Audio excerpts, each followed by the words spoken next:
YCP నాయకులు గుడివాడ అమర్నాథ్ కర్నూలు ధర్మశ్రీపై Anakapalli MP CM Ramesh fire అయ్యారు. మైనింగ్ ఇసుక రవాణాతో తనకు సంబంధం ఉన్నట్లు వైసీపీ నాయకులు ఆరోపణలు చేస్తున్నారని మండిపడ్డారు. ఆరోపణలు నిరూపిస్తే తాను దేనికైనా సిద్ధమన్నారు. అనకాపల్లి పార్లమెంటు పరిధిలోని 7 అసెంబ్లీ నియోజకవర్గాల్లో కేంద్రీయ విద్యాలయాల ఏర్పాటుకు కృషి చేస్తున్నట్లు తెలిపారు.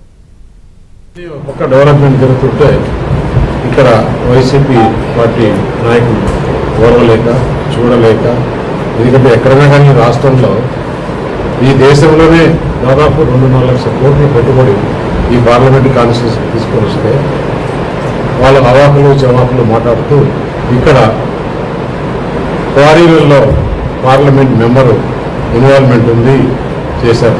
ఎక్కడే కానీ ఒక్క క్వారీలో కానీ ఒక్క విషయంలో కానీ మీరు ముందు చూస్తే నేను దేనికైనా సిద్ధం.